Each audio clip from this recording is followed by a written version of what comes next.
Hey, it's Britt, and it's time for the Idaho Agronomy Update. It's September 2nd, the week of September 2nd, 2024, and let's talk about what's going on.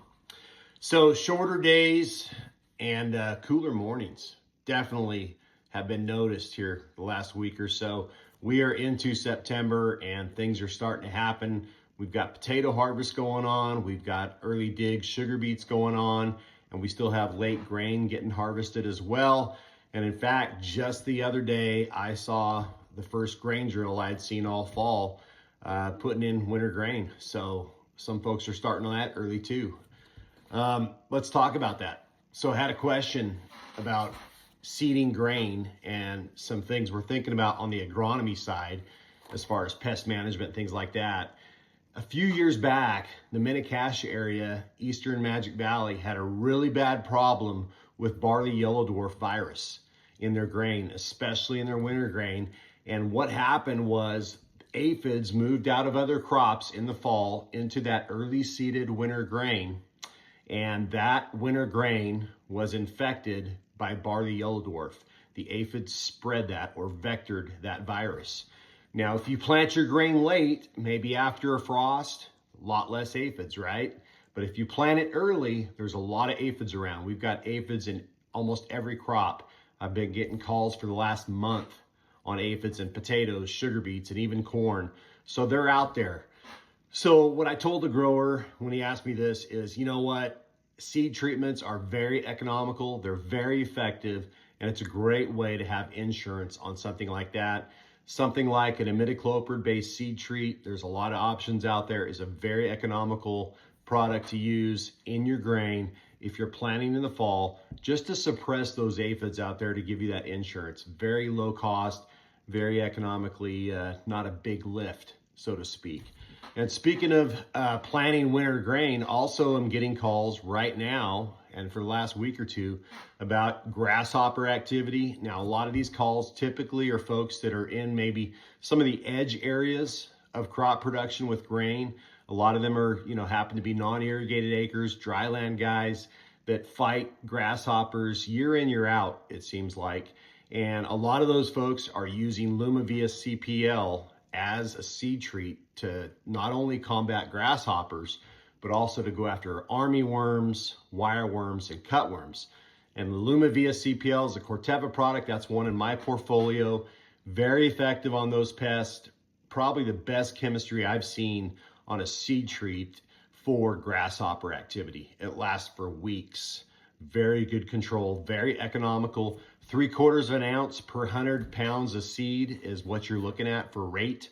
And you're gonna get weeks of control, get you all the way through fall into the winter and get that crop started on a really healthy foot.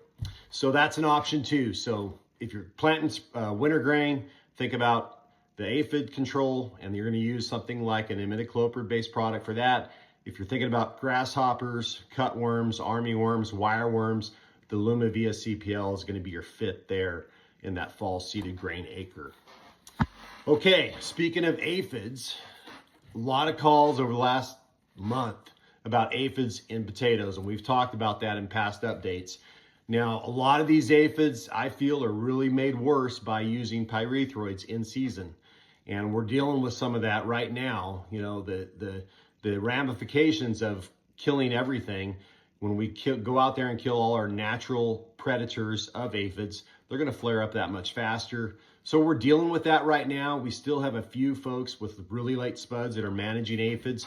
But I had this question on aphids and specifically in potatoes with our product Transform WG. And the question was, what can I expect for days to when I see control? And typically what I'd tell somebody in the mid-season or early season with a lot of crops, whether it's alfalfa, sugar beets, or potatoes, I'd tell you 3 to 6 days.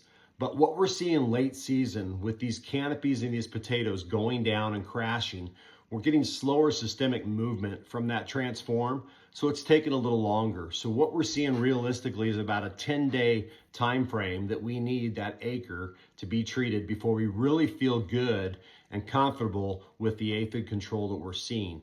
And as that 10 days goes by, the aphids are dying off, and then your predators, your ladybugs, all the other natural predators that are out there, because Transform is soft, they're going to work on them too. And we come back 10 days later and it looks great.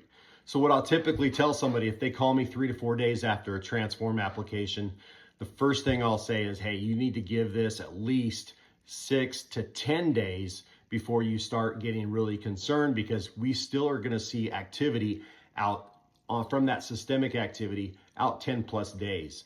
So look at the 10-day window this time of year. It's a slower process. Crops are growing slower. That means that systemic movement slowed down, but we're still seeing very good results with Transform in potatoes for aphid control. Okay, next question I got. I've talked about this once or twice too. Lots of questions this time of year about using Vidate CLV in potatoes in season as a fumigant alternative. Now, why are we talking about it right now when we're done with the potato crop for Vidate? For all intents and purposes, we're not putting on Vidate on a lot of spuds right now. The reason we're asking these questions, or these questions are getting asked, is because people are making decisions on fumigants right now in September for next year. And so they're thinking about setting this ground up, putting on the irrigation water they need to get that soil moist to go and put that fumigant on. And we're talking about hundreds of dollars per acre when you think about fumigants and you think about the application cost and you think about the irrigation water. It's a big investment, a very big investment. And there are many times when a Vidate CLV program in season can actually be a great alternative to fumigants. So here's the key things I tell folks when I get asked that question about fumigant alternatives. I'll say, what are you using fumigants for? Is it nematodes? If so, what type of nematode? We've got a lot of good products that we can use in season. Vidate is one of them for nematodes. Is it early die suppression? If it's early die suppression, Vidate's a great fit. We've got the carbamate kick. It's going to grow that plant longer. It's going to keep that plant greener longer through the season, and we've seen that. And typically what we need for Vidate CLV to be a part of a program for a fumigant alternative acre is about 3 to 4 applications of Vidate CLV in season. Now that timing may vary depending on if you have nematode pressure, depending on the varieties that we're looking at, and if it's a long season variety or a short season variety. Some of those things can change, but typically 3 applications to 4 applications in southern Idaho is what we're needing to give us that fumigant alternative activity. And with that fumigant alternative activity, not only are you not having to apply a fumigant in the fall, you're actually going to spend hundreds of dollars less per acre when you're using a Vidate program as part of your fumigant alternative. So think about that. If you have questions, you can reach out to me. You can reach out to your crop advisor. He can help you out and get you going in the right direction too. We've got lots of data for many years on how we can use Vidate as part of a great alternative to fumigants. Does it fit every acre? Probably not. Can it fit a lot of acres and maybe your acres? You could spend less, be more flexible, have to put on less water in the fall. If those all sound like things that you're interested in, reach out to me and we'll talk to you about Vidate CLV program in your potatoes. So I think that's what we've got here for this week. One thing I want to leave you with is I just want to tell everybody to be careful.